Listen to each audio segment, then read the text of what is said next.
Regret has a distinct metallic flavor, one I had been forced to choke down for 24 years, while my veins were tapped dry to keep my sister alive. My reward was dying on a sterile operating table, as nothing more than a looted shell of spare organs. My parents couldn't even be bothered to attend my funeral, opting instead to toast her miraculous recovery. Luckily for me, death rejected my hollowed corpse. I've been thrown back to the exact day the exploitation started. In this timeline, I'm keeping what's mine. They can bleed for themselves. Fluorescent lights buzzed overhead, a persistent mechanical hum that burrowed right into the center of my skull. I opened my eyes. The ceiling tiles were a familiar stained beige. There was a watermark in the shape of a distorted lung just above the privacy curtain. I knew that watermark. I had stared at it while the anesthesia took hold during my first bone marrow extraction. But I was dead. I knew I was dead. The memory of my heart stuttering to a stop in that sterile ICU was etched into the marrow they hadn't yet stolen from me. The cold creeping up my limbs, the monitor flatlining, the absolute suffocating loneliness of dying in a room where the only visitor was a tired night nurse. I sucked in a breath. The air tasted of rubbing alcohol and cheap institutional coffee. My chest expanded. It didn't rattle. It didn't burn with the fluid buildup of kidney failure. I looked down at my hands. They were smooth. The skin wasn't sallow and paper-thin. The bruised track-mark ruins of my inner elbows were pristine, pale, and untouched. "Happy birthday, sweetheart." The voice sliced through my disorientation like a scalpel. I turned my head. The friction of the stiff cotton pillowcase against my cheek felt entirely too real. Martha stood at the foot of the hospital bed. My mother. Her blonde hair was blown out perfectly, a stark contrast to the dark circles under her eyes that she wore like a badge of martyrdom. She wasn't holding a balloon or a cupcake. She was holding a plastic clipboard. Behind her stood Asher, checking his Rolex with a rhythmic, impatient flick of his wrist. 18. Asher said, not looking up from the watch face. "Finally, a legal adult. Dr. Evans says we can bypass the ethics committee review now. It saves us 3 weeks. My stomach pitched. A cold, heavy stone of realization dropped into my gut. It was May 14th, my 18th birthday, the day I legally signed away my right to a healthy life. In my previous timeline, I had taken that pen with trembling fingers, desperate for a sliver of their affection, and signed the consent forms for the partial liver transplant. Lily's liver was failing. I was the perfect match. The miracle spare, as a cruel cousin had once whispered at a Thanksgiving dinner. That surgery had been the beginning of the end. Complications, infections, a weakened immune system that never recovered, setting the stage for the kidney failure that eventually killed me at 24. "Here," Martha said, stepping forward. She held out a black ballpoint pen. The plastic grip was chewed. She always gnawed on her pens when Lily's numbers were bad. "Just sign at the bottom tabs, Chloe." The nurses highlighted them in yellow. "We need to get you into prep by noon." I didn't move. My hands lay flat against the scratchy blanket. The silence stretched tight and brittle. "Chloe." Martha's brow furrowed. It wasn't a look of maternal concern. It was annoyance. The machine was stalling. "Take the pen. Lily is throwing up bile in the next ward. We don't have time for you to be sluggish. I know you just woke up, but please." I looked at her. Really looked at her. I searched her face for any hesitation, any acknowledgement that she was asking her eldest daughter to be sliced open. There was none. Just a hungry, demanding expectation. "No." The word felt foreign in my mouth. It was a small sound, raspy from sleep, but it dropped into the sterile room like a live grenade. Asher stopped looking at his watch. He blinked, the sharp lines of his face tightening. "Excuse me," I pushed myself up. My muscles responded instantly. No weakness, no tremors. I swung my legs over the side of the bed. The linoleum floor was freezing against my bare feet, a sharp grounding shock. "I said no," I repeated, my voice steadying. "I'm not signing it." Martha let out a short, breathy laugh, the kind of laugh people use when they encounter something entirely incomprehensible. "Don't be dramatic, Chloe. It's a routine procedure. The liver regenerates. We've talked about this. You talked about it," I corrected. I stood up. I was taller than Martha now. I hadn't noticed that before. "You told me it was my duty. You scheduled the surgery on my 18th birthday so you wouldn't have to deal with pediatric legalities. But I'm the one going under the knife. And I'm not doing it." Asher stepped forward, his loafers squeaking against the polished floor. The smell of his expensive cedarwood cologne overpowered the hospital bleach. "Chloe, stop playing games. Your sister is dying. She needs that graft." "Then buy one," I said, the venom leaking out before I could stop it. "You have the money, Asher. Fly to a country with looser morals. But you're not taking pieces of me anymore," Martha gasped, pressing a hand to her chest. "Asher, did you hear what she just called you? What she said?" She lunged forward, grabbing my forearm. Her nails dug into my skin. "Listen to me, you selfish, ungrateful little girl. You are going to sit down, take this pen, and save your sister. Do you understand me? You owe us." I looked down at her hand, gripping my arm. In my past life, that grip would have paralyzed me. I would have folded, crying, begging for forgiveness. Instead, a strange, feral calm washed over me. I pried her fingers off one by one. Her skin was dry. Her knuckles were white. "I owe you nothing," I whispered, stepping back. I reached for my street clothes, folded on the small plastic chair in the corner. "You brought me into this world specifically to keep her in it. I'm not your daughter. I'm a medical supply closet. And as of today, the door is locked. If you walk out that door..." Asher's voice dropped an octave, a dangerous, vibrating threat. "Don't bother coming back to our house. We won't pay for your college. We won't pay for your car. You will have absolutely nothing." I pulled my jeans over my legs. The denim felt heavy, stiff, protective. I slid into my sneakers, not bothering to tie the laces. I looked at the two strangers who had engineered my birth. "Keep the car," I said, "and I don't need your money." I grabbed my jacket and pushed past them. Martha made a wounded, pathetic sound in the back of her throat, but she didn't try to grab me again. I walked down the hall.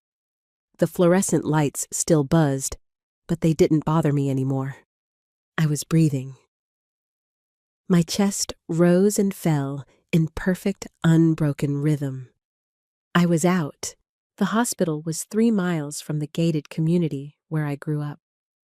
I walked the entire way. The May air was thick with the smell of wet asphalt and blooming jasmine. I drank it in letting the humidity stick my shirt to my back.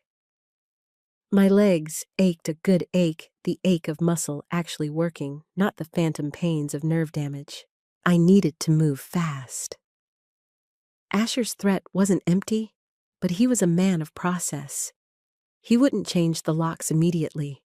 He'd assume I would crawl back terrified of the real world. He underestimated the sheer terror of dying alone with a failing body. Homelessness sounded like a vacation compared to a hospital bed. I punched my code into the front door of the sprawling modernist house. The lock clicked. The foyer smelled of lemon polish and wealth. It was silent. The live-in housekeeper, Maria, was likely at the grocery store. Perfect. I took the stairs 2 at a time to my bedroom. It was a sterile, impersonal space. Beige walls, beige carpet. No posters, no personality. It had always felt like a waiting room. I grabbed my largest duffel bag from the closet and started throwing things in. Basics. Socks, underwear, heavy sweaters, a pair of sturdy boots. I ignored the expensive dresses Martha had bought me for charity galas, where she paraded me around as the supportive, brave sister. My hands shook as I reached under the mattress. My fingers brushed the cold, hard plastic of a lockbox. I pulled it out. This was the one secret I had managed to keep in my past life, though I had eventually surrendered it to pay for Lily's experimental treatments in Switzerland when Asher's business took a hit. My grandmother, Asher's mother, had despised Martha. She saw through the medical martyrdom. When she died, she left a trust for me. $50,000. It was supposed to unlock on my 18th birthday. Asher had the paperwork in his office safe, waiting for me to sign it over to the family account. He had planned to make me do it right after the surgery. I didn't have the trust money yet, but I had the emergency cash I'd been siphoning from my allowance for years. $3,000. It felt like a fortune in my hands. I shoved it deep into the duffel bag. "What are you doing?" I froze. I turned around. Lily stood in the doorway. She was wearing silk pajamas. Her skin was a terrifying shade of yellow, a clear sign of the jaundice taking over. She looked fragile, like a spun glass ornament about to shatter. She clutched an IV pole on wheels, dragging it behind her. She had insisted on waiting at home until the hospital called them in for the surgery. My heart did a strange, painful flutter. 24 years of conditioning doesn't evaporate in an hour. The instinct to rush to her to adjust her pillows to ask where it hurt flared up in my chest. I dug my fingernails into my palms until the pain grounded me.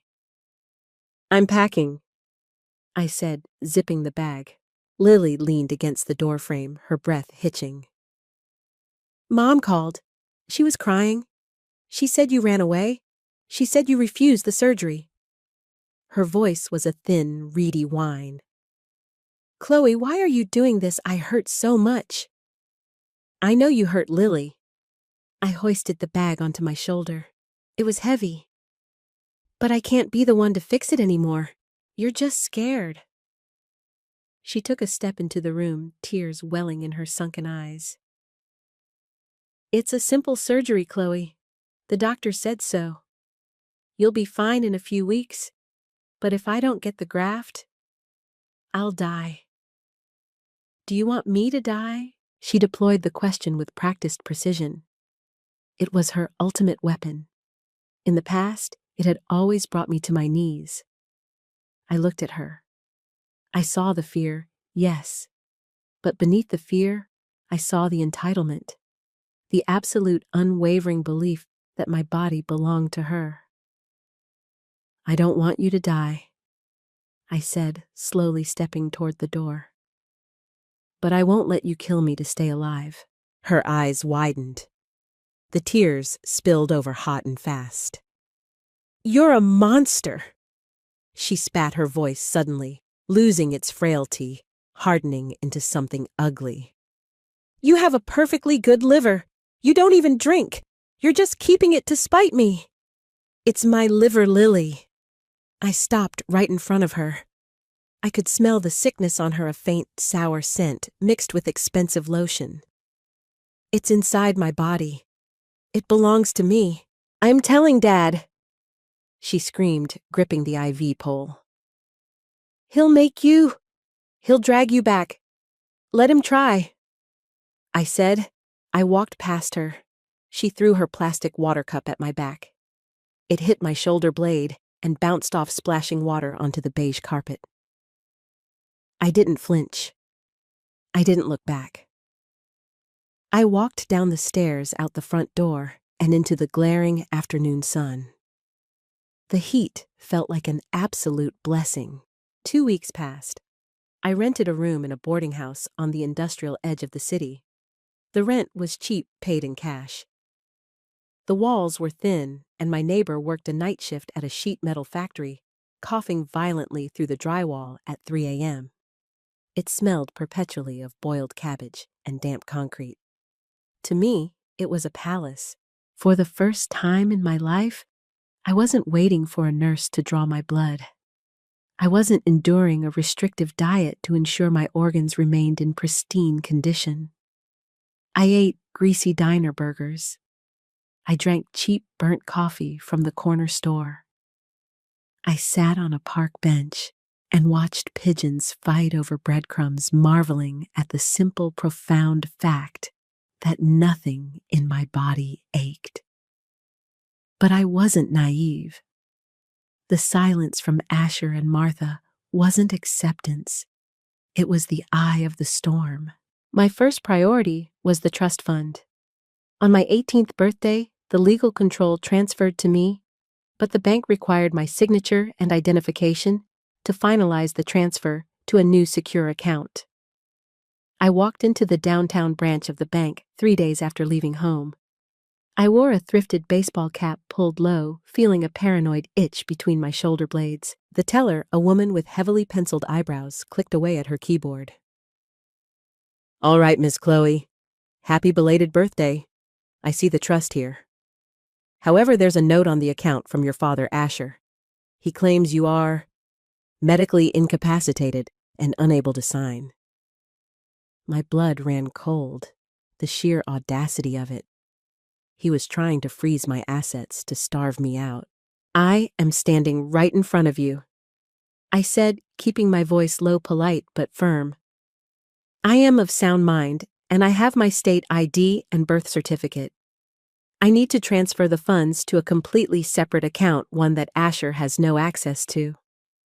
The teller hesitated, looking at her screen, then up at me. "I'll need to get the branch manager." It took 2 hours.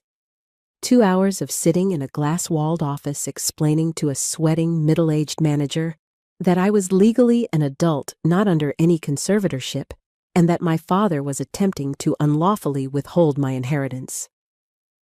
I threatened legal action. I used words like fraud and police. My voice shook, but I didn't back down. By the time I walked out of the bank, the $50,000 was sitting in an account under my name, only at a completely different financial institution. My fortress was funded. Meanwhile, the cracks in my parents' perfect world were beginning to show. I bought a burner phone and occasionally checked my old social media accounts from a library computer.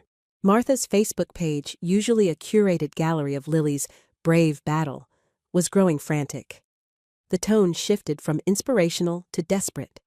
The medical bills were bleeding them. Lily was no longer a pediatric patient. She had aged out of certain charity programs. Without my free matching liver, they were forced onto the national transplant list. Lily was far down the list. Asher's business, a high-end logistics firm, relied heavily on his networking. But Asher was distracted. Rumors on local business forums suggested he was liquidating assets, selling the vacation home, selling Martha's jewelry. They were turning to the black market, or at least seeking out experimental, unapproved treatments in South America. They were hemorrhaging cash. They finally found me on a rainy Tuesday. I was walking back from a shift at the local bookstore, a job I took just to have somewhere to be surrounded by the smell of old paper, rather than hospital antiseptic. I turned the corner onto my street. Asher's black SUV was idling by the curb in front of the boarding house. The rain slicked the hood, making it look like a predatory beetle. My heart hammered against my ribs. Fight or flight kicked in. In the past, I would have frozen. I would have let him put me in the car. Instead, I stopped, pulled my phone from my pocket, and dialed 911. I didn't press send yet. My thumb hovered over the green button. Asher stepped out of the driver's side. He looked 10 years older. His usually tailored suit was wrinkled. He hadn't shaved.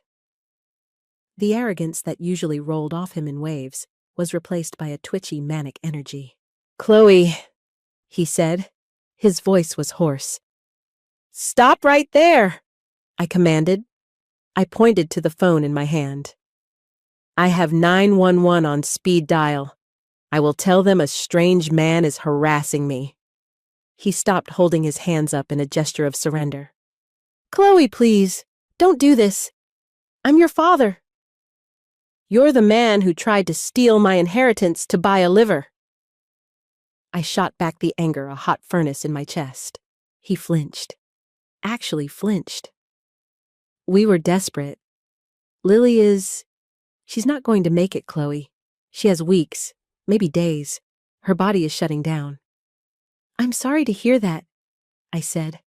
And strangely, I meant it. I didn't hate Lily. I hated what she represented. I hated the machinery of our family. You're a match, Asher pleaded, taking a half-step forward, rain plastering his thinning hair to his skull. You're the only one. If you don't do this, she dies. Your mother is having a nervous breakdown.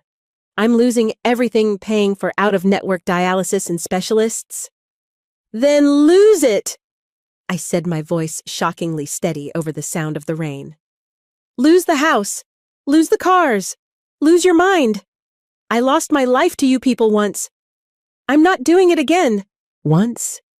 He echoed, confusion briefly cutting through his panic. Leave Asher. If I ever see you near my home again, I will file a restraining order. I will go to the local news.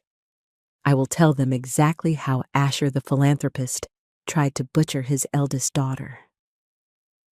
He stared at me. He was searching my face for the compliant, terrified girl he had raised. He found nothing but cold, hard survival. The rain poured down between us, washing away the last invisible thread of obligation.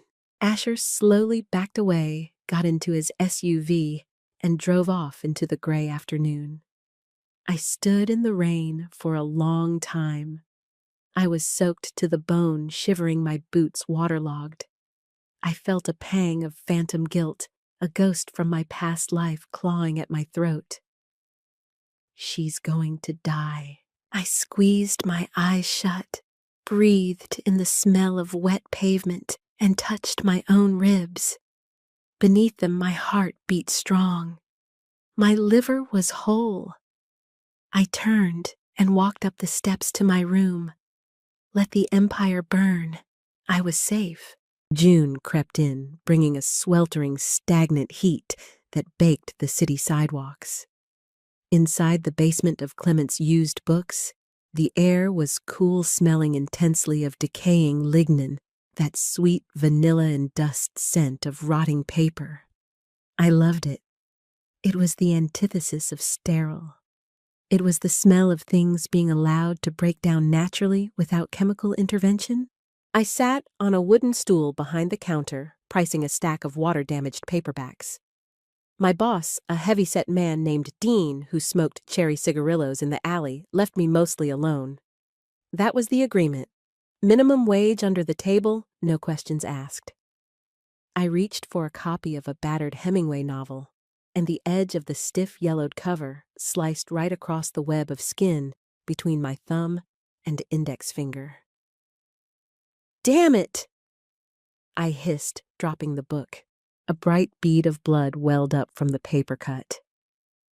It was a tiny, insignificant injury, but my body's reaction was instantaneous and violent. My breath caught. My chest seized. The dusty smell of the bookstore vanished, replaced by the phantom stench of iodine and latex. My heart hammered a frantic, irregular rhythm against my ribs. They're coming to draw the labs. The phlebotomist is coming. The needle is going in. I gripped the edge of the counter, my knuckles turning white, staring at the single drop of red. In my previous life, a drop of blood meant a cascading failure. It meant a hematoma. It meant my clotting factors were dropping again because Lily's diseased liver, which I had taken half of, was rejecting my body. I remembered the cold, terrifying numbness of my limbs as I bled internally. Hey, kid. You good? Dean's voice was gruff, grating, like sandpaper against wood. I blinked. The bookstore rushed back in, the dust motes dancing in the shaft of sunlight from the street-level window. The hum of the ancient window AC unit. Yeah, I breathed out, my voice trembling. I wiped the blood on my jeans. The denim absorbed it, leaving a small, dark rust stain. Just a paper cut. Band-aids are in the back by the sink. He grunted, not looking up from his crossword puzzle. I walked to the back room. My legs felt like lead. I ran cold tap water over my hand, watching the pink-tinged water swirl down the drain. I touched my own side, pressing my fingers hard into the flesh just below my right rib cage. Smooth, intact. No thick, raised keloid scar. No dull, persistent ache. I was whole, but the guilt was a living, breathing parasite. I couldn't cut it out. That night alone in my damp boarding house room, I opened my cheap laptop. The screen cast a harsh blue glow over the peeling floral wallpaper. I typed Martha's name into the search bar. I shouldn't have. It was picking at a scab, but the itch was unbearable. Her public profiles were a digital mausoleum of desperation. The slick, professional photos of her charity galas were gone. In their place were grainy, shaky videos recorded in hospital rooms. I clicked on the most recent video posted 2 days ago. Lily lay in a bed hooked to a dialysis machine. Her face was gaunt, the skin stretched tight over her cheekbones, tinted a ghastly, unmistakable yellow. Her hair, which used to be thick and perfectly curled, was thinning and plastered to her forehead with sweat. Martha sat beside her, holding her hand. Martha looked destroyed. The Botox had worn off, revealing deep, haggard lines around her mouth and eyes. She was wearing a crumpled blouse. "Please," Martha said to the camera, her voice cracking. "We are out of options. Lily has been pushed down the transplant list. The doctors say her antibodies are too high. We need a living donor. We need a miracle. If anyone watching this is O negative, please, I am begging you, as a mother, don't let my baby die." Below the video was a link to a crowdfunding page. The goal was $500,000. They had raised barely $6,000.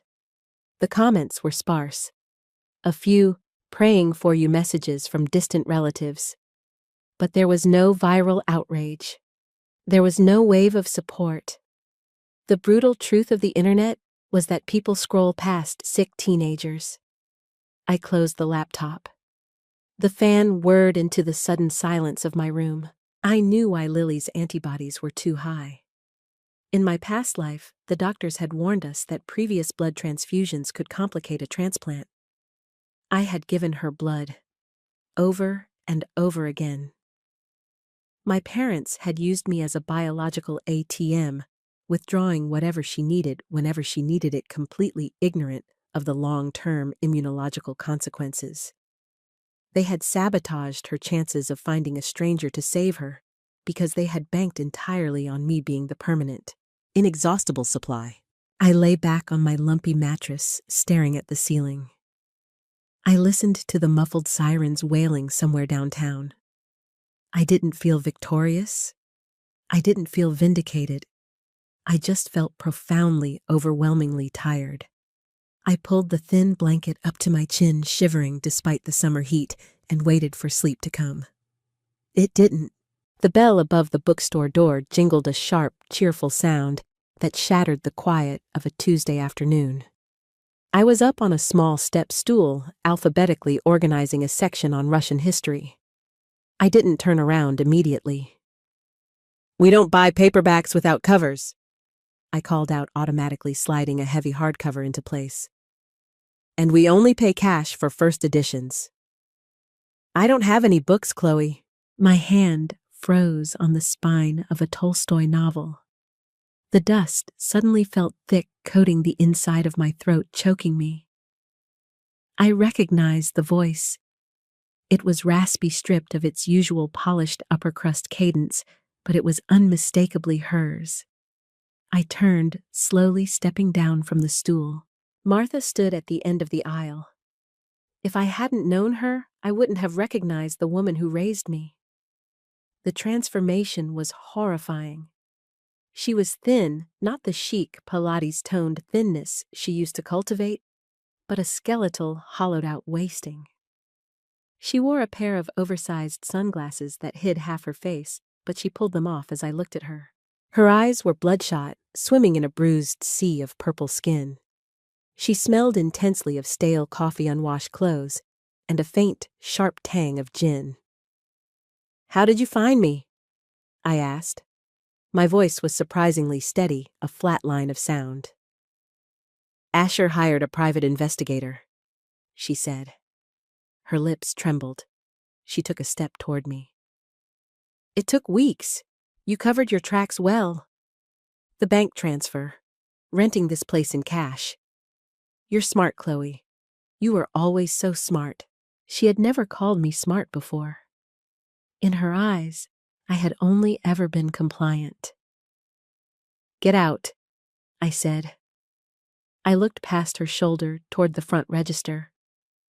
Dean was there wiping down the glass counter, but his eyes were locked on us, a heavy protective scowl on his face. "Leave, or I'll have my manager call the police." "No, please. Please, Chloe." Martha suddenly lunged forward. She didn't grab my arms in anger like she had in the hospital. She dropped. She physically collapsed onto the scuffed hardwood floor, her knees hitting the planks with a sickening thud. "Hey!" Dean barked from the front, dropping his rag. "Lady, you need to get up!" "Don't call the cops, please," Martha sobbed, staring up at me from the floor. She reached out her manicured hands, now sporting chipped, jagged nails, and grabbed the hem of my jeans. "Chloe, I am begging you. I am on my knees, begging you." I looked down at her. The woman who used to scold me for having a wrinkle in my dress was kneeling in the dirt of a used bookstore. My stomach churned. A wave of intense, conditioned nausea rolled over me. For 18 years, my brain had been wired to appease this woman. Every instinct screamed at me to pull her up, to apologize, to ask her what I could do to fix it. I locked my knees to keep from bending down. "Let go of me," I whispered. "She's dying." Martha wept her tears, leaving streaks through the pale, cakey makeup on her cheeks. "She's in hospice care, Chloe. They moved her yesterday. The palliative doctors. They told us to make arrangements, to pick out a plot. My baby, my little girl." "I know," I said. "I saw the videos." Martha blinked, her face contorting. You saw what's happening to her, and you're just hiding here, sorting books." "I'm living," I corrected her, my voice hardening. "I'm living my life, the one I'm entitled to." "You have a piece of her inside you!" Martha screamed, her voice echoing off the high ceilings, startling a customer 2 aisles over.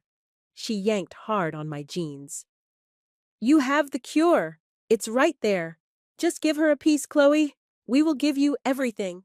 Asher will sign the house over to you. We'll give you his stocks. We will never ask you for anything again. I swear to God, just come to the hospital." "It's too late," I said. It was the clinical truth. Even if I went, she wouldn't survive the surgery. Her body is too weak. The doctors wouldn't even attempt the graft now. "They would if we paid them enough," she shrieked, a terrifying manic delusion overtaking her. "We found a surgeon, a private clinic. They don't care about ethics boards. They just need the organ. They need you." The absolute depravity of it slammed into me. They had found a black market butcher. They were willing to have me carved open in some unmonitored back room, risking my life on an illegal, desperate gamble just to buy Lily another few agonizing months. Any lingering guilt I felt evaporated, replaced by a cold, searing disgust. I kicked my leg back, tearing my jeans out of her grip. The denim ripped slightly at the seam. "You are sick," I said, looking down at her writhing form on the floor. "You don't love her, Martha. You love the project of her. You love the attention of being the tragic fighting mother. And you certainly never loved me." Martha froze. Her sobbing stopped abruptly. She looked up at me, the pathetic facade cracking, revealing the bottomless, toxic well of resentment beneath it. The mask fell. "You selfish bitch!" she hissed, her voice a venomous whisper. She climbed to her feet, her joints popping. She pointed a trembling finger right at my face. "You killed her! If she dies, her blood is on your hands! You murdered your own sister!" "No," I said, stepping right into her space. I could smell the stale gin on her breath. "Her disease killed her. You and Asher, bankrupting yourselves out of arrogance, killed her. I just refused to die with her. I am calling the cops." Dean's voice boomed. He was standing at the end of the aisle, now holding a heavy rotary phone. "5 minutes, lady. They're on the way." Martha didn't look at him. She kept her red, hateful eyes locked on mine. "You're dead to me," she spat. "You hear me? You have no family." "I know," I said. "I never did." She turned and stumbled out of the store, knocking over a display of discounted calendars on her way. The bell jingled merrily as the door slammed shut behind her. I stood perfectly still in the aisle. The silence rushed back in thick and suffocating. Dean walked over slowly, his heavy boots thudding against the floor. He didn't ask questions. He just bent down, picked up the scattered calendars, and handed me the Tolstoy novel I had dropped. "Take the rest of the day off, kid," he said gently. I took the book. My hands weren't shaking. I breathed in the smell of old paper. "No," I said, sliding the book onto the shelf. "I'm fine. I have work to do." The collapse didn't happen in a single cinematic explosion.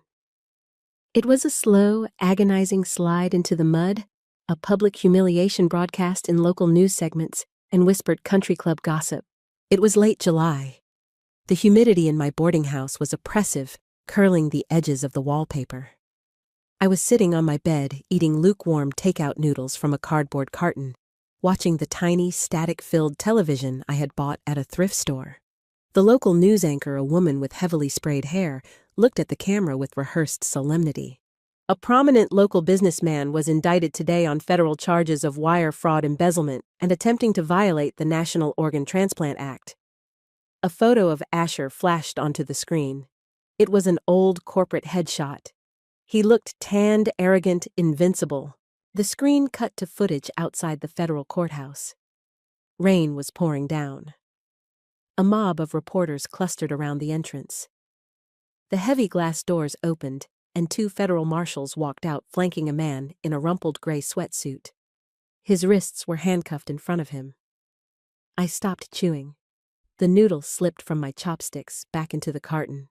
It was Asher. He was hunched over, trying to hide his face behind his cuffed hands. He looked ancient. The skin hung off his jawline in loose, defeated folds. He had lost at least 30 pounds. No, Asher Sterling, the anchor-narrated former CEO of Apex Logistics, is accused of embezzling over $2 million from his own company's pension fund. Federal prosecutors allege the funds were wired to an offshore account in the Philippines intended to pay for an illegal black market organ transplant for his terminally ill teenage daughter. I turned the volume up. The static crackled. The broker, however, appears to have been part of an international scam syndicate. The money vanished. Authorities were tipped off by the bank's fraud department when Mr. Sterling attempted a secondary wire transfer using falsified company collateral. A scam. They lost everything to a phantom broker? They had driven themselves into federal prison chasing a ghost. The screen showed a brief secondary clip. It was the exterior of the house I grew up in. The sprawling modernist fortress. There was a bright yellow foreclosure notice taped to the mahogany front door. The manicured lawn was overgrown weeds choking the prize-winning rose bushes Martha used to obsess over. Mr. Sterling is being held without bail as a flight risk. His wife, Martha Sterling, declined to comment, but is reportedly facing separate civil lawsuits from creditors. I hit the power button on the remote. The screen popped and faded to black. The only sound in the room was the ticking of my cheap alarm clock and the hum of the refrigerator down the hall. I set the takeout container on the nightstand. I lay back on the bed, staring at the water stain on the ceiling. I tried to find the satisfaction. I dug deep into my chest, searching for the triumphant, vindictive joy of the survivor. I wanted to feel the thrill of justice. They had treated me like livestock. They had stolen my first life, my health, my future. Now they were ruined, destitute, disgraced. But there was no joy. There was only a vast, echoing emptiness. 2 nights later, my burner phone buzzed against the nightstand. It was 3:14 a.m. I didn't recognize the number. It was a local hospital exchange. I answered it, holding the cold plastic to my ear. "Hello? Is this Chloe?" The voice was soft, clinical, exhausted. A nurse. "Yes. I'm calling from St. Jude's Palliative Care Wing. I'm sorry to wake you. Are you the sister of Lily?" My breath hitched. The air in the room suddenly felt too thin to breathe. "Yes, I'm calling to inform you that Lily passed away 20 minutes ago. Her mother gave us this number and asked us to notify you." The nurse paused, her professional tone slipping just a fraction. "Her mother she's not handling it well. She had to be sedated." The social worker is looking for next of kin to handle the arrangements considering the family's current legal circumstances. Lily was dead. The girl who had owned my body. The girl who had thrown a plastic cup at my back because I refused to be carved up for her. She was gone. The machine that had ground me down for 24 years in my past life had finally mercifully run out of fuel. "Chloe, are you still there?" I swallowed hard. My throat felt like sandpaper. "I'm here. Can you come down to the hospital? We need someone to sign the release for the mortuary." I looked at the window. The streetlights cast long, distorted shadows across the floor. I thought about the smell of the hospital, the rubbing alcohol, the bleach, the beige walls. I thought about Martha sedated in a chair, a hollowed-out shell of a woman who had bet everything on a losing hand. I thought about Asher sitting in a concrete cell trading his tailored suits for a jumpsuit. "No," I said. "I'm sorry." The nurse sounded taken aback. "But you're her sister. We need a signature." "I have no family." I said, my voice steady, final, and cold. "You have the wrong number." I hung up the phone. I didn't block the number. I took the phone apart, snapped the SIM card in half, and dropped the plastic pieces into the trash can. I walked over to the window and opened it. The night air rolled in, smelling of car exhaust and damp asphalt. It wasn't a sweet smell. It wasn't beautiful. It was gritty and harsh and entirely real. I placed my hands flat against my own ribcage, feeling the steady rhythmic expansion of my lungs. I was alive. I was whole. And tomorrow, I had to work at the bookstore. I closed the window, got back into bed, and for the first time since the day I woke up on that operating table, I slept without dreaming. September rolled in, scraping the heavy summer humidity off the city with a sudden biting chill. The leaves on the maples lining the avenue turned the color of dried blood before snapping off into the gutters. I moved out of the boarding house on a Tuesday. The new apartment was a third-floor walk-up in a brick building that smelled perpetually of garlic and old radiators. It had a tiny kitchenette, a fire escape that rattled in the wind, and a deadbolt that clicked into place with the heavy, satisfying sound of a bank vault. It was entirely mine. Lily had been buried in late August. I didn't go. I read the obituary online while eating toast over my new sink. It was a brief, sterile paragraph in the Sunday paper. Beloved daughter, fought a brave battle. No mention of a sister. They had erased me from her death just as they had tried to erase my autonomy in her life. I chewed the toast. The crust scraped the roof of my mouth. I waited for the crushing weight of grief to break my knees, to send me sliding down the kitchen cabinets in a puddle of sisterly remorse. It didn't come. I felt a hollow ache like a cavity in a back molar, an awareness of an absence, but not a crippling sorrow. I mourned the sister she could have been if our parents hadn't turned her into a parasite and me into the host. But I didn't mourn the reality of her. Then the letter arrived.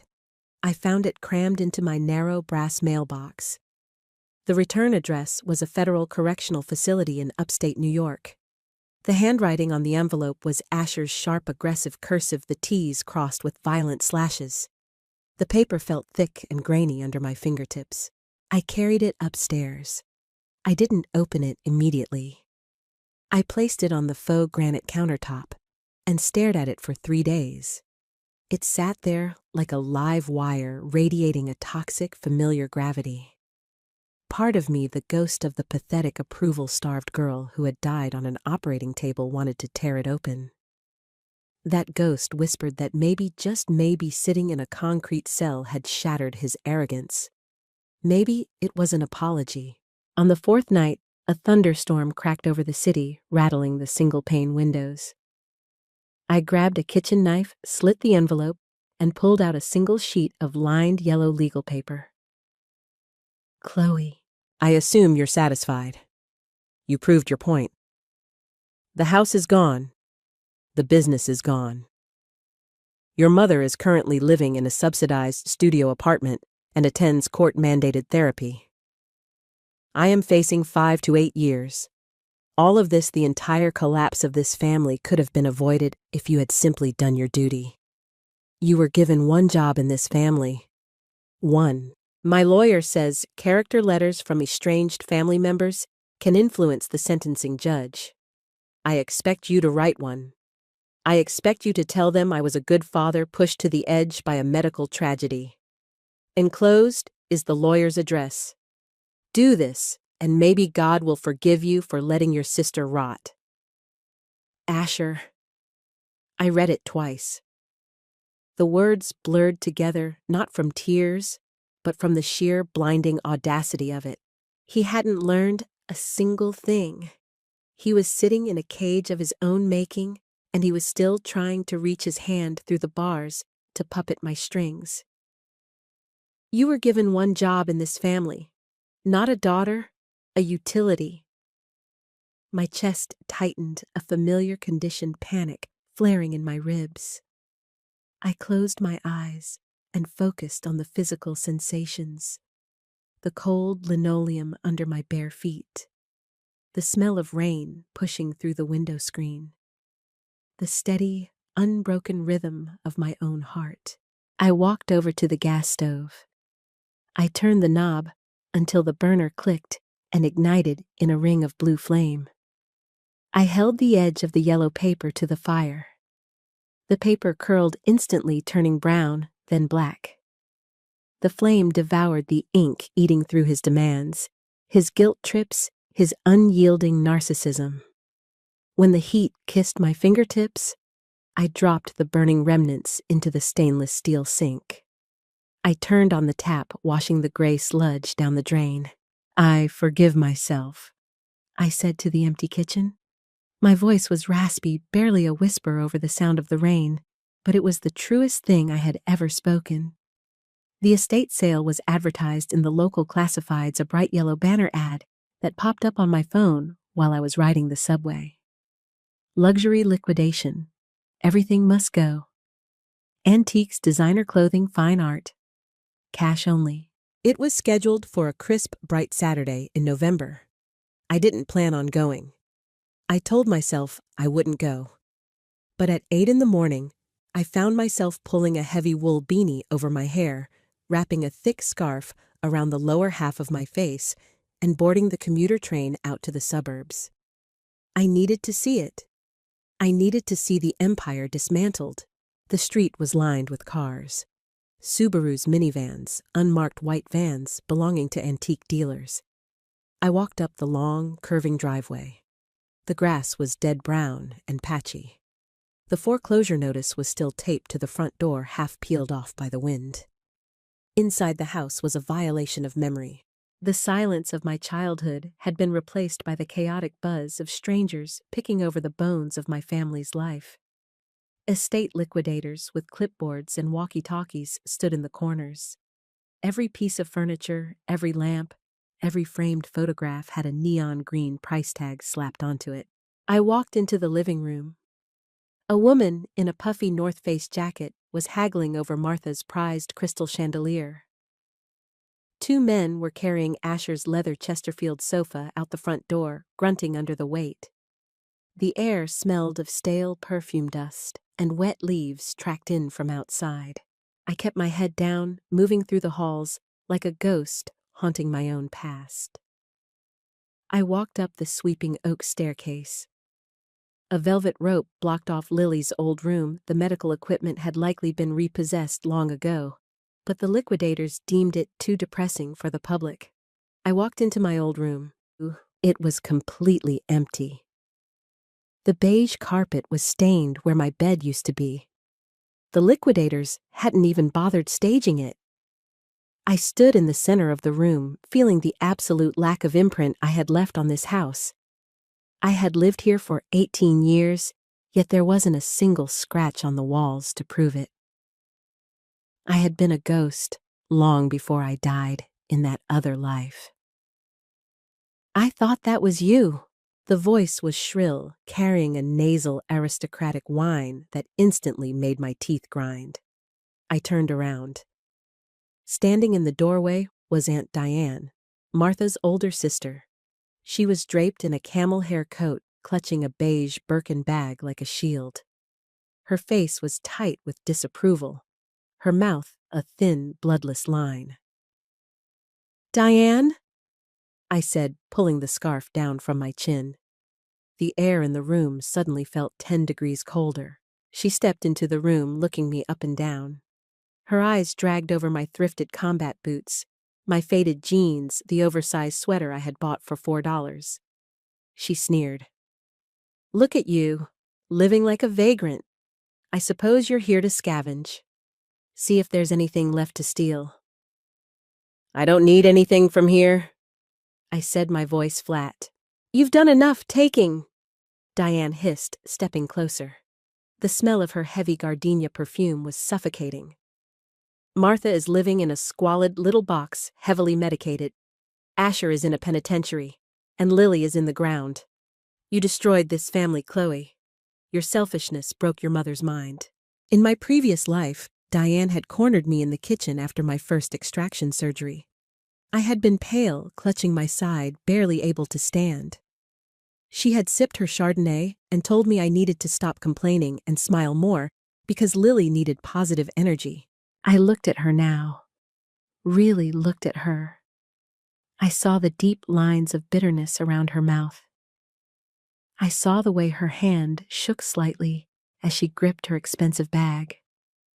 She wasn't an authority figure.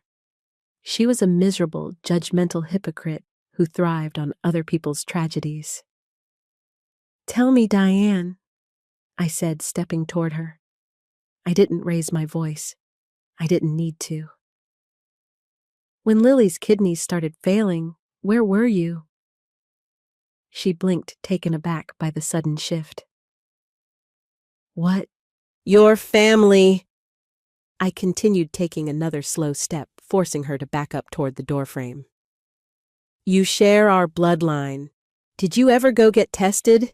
Did you offer a lobe of your liver, a kidney, a pint of blood? I am in my 60s, she stammered, her pale cheeks flushing an ugly mottled red. My doctor said I wasn't a suitable candidate. You didn't even get tested, I interrupted, my voice dropping to a harsh whisper. I saw the donor logs. I saw the registries. None of you did. Not you. Not Uncle Robert. Not the cousins. You all sat in the waiting room drinking bad coffee, praising my bravery while you let them carve me up. You loved the tragedy of it as long as it didn't cost you a single drop of your own blood. Diane's mouth opened and closed like a landed fish. She gripped her bag tighter. You were her sister. It was your responsibility. No. I said the word final and heavy as an anvil. I was her spare parts, but the clinic is closed, Diane.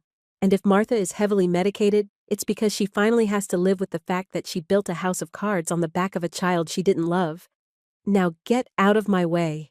I didn't wait for her to move.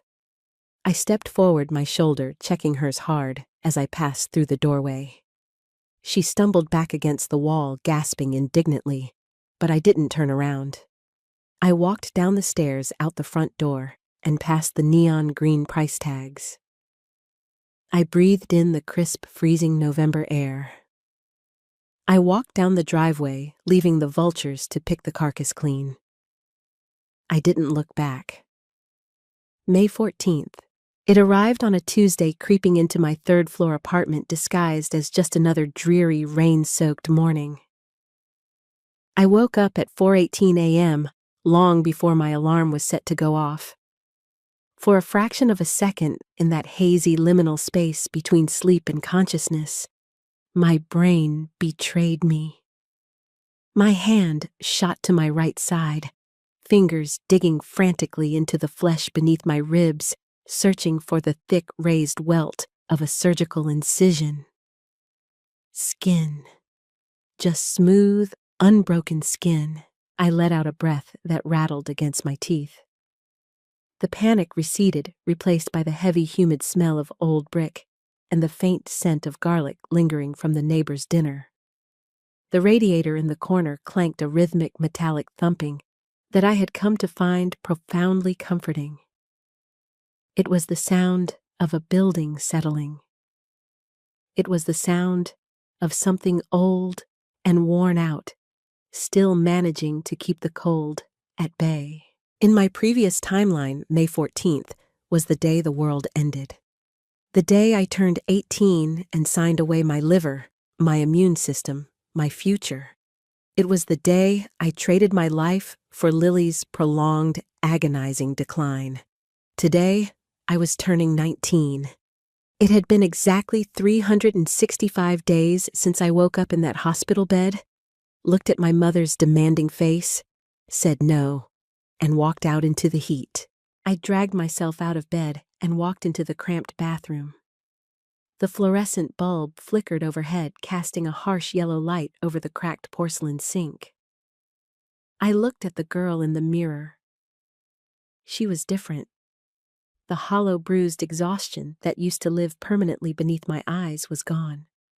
My collarbones didn't jut out like brittle hangers beneath my skin. I turned on the faucet and splashed cold tap water on my face.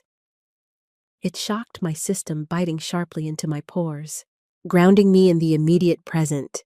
I needed to move. The apartment suddenly felt too tight, the walls pressing in with the crushing weight of the anniversary. I pulled on a pair of running shorts, a battered gray hoodie, and my scuffed sneakers. I skipped breakfast. The thought of food made my stomach pitch churning with an anxiety I couldn't quite swallow. I hit the pavement just as the sky began to bleed from pitch black to a bruised, sullen purple. The rain was a fine, freezing mist that stuck to my eyelashes and soaked instantly into the cotton of my hoodie. I started to jog, my rubber soles slapping against the wet concrete in a steady metronomic rhythm. Slap, slap, slap. I focused entirely on the physical mechanics of my body. I forced myself to feel every single joint, every muscle fiber firing. I ran past the darkened storefronts, past the heavy steel security gates of the corner bodegas. The local bakeries were just beginning to vent the first smells of the morning yeast-hot sugar and burnt coffee. It mixed with the sharp metallic tang of wet asphalt and car exhaust. I turned a corner and ran past a small brick outpatient clinic. A gust of wind caught the exhaust from the building's ventilation system, and for one terrible, suffocating second, I caught the smell. Rubbing alcohol, institutional bleach, iodine. My stride hitched. My chest tightened, a phantom terror trying to hijack my lungs. I squeezed my eyes shut, digging my fingernails into my palms until the sharp, grounding pain cut through the memory. I didn't stop. I forced my legs to pump faster, pushing through the invisible wall, outrunning the smell of the clinic until there was nothing left but the raw, icy air of the awakening city. I ran until my thighs screamed. I ran until the lactic acid buildup felt like a glorious, burning fire in my muscle tissue. I reached the waterfront park on the industrial edge of the city just as the sun tried and failed to break through the dense cloud cover. I stopped at the iron railing overlooking the river. I bent over, resting my hands on my knees, my chest heaving violently.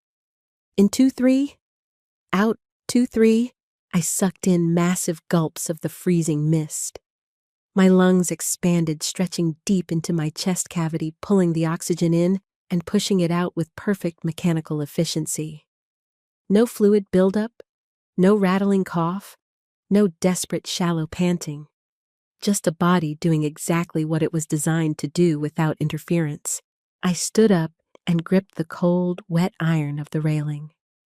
The river below was a dark, churning ribbon of slate gray.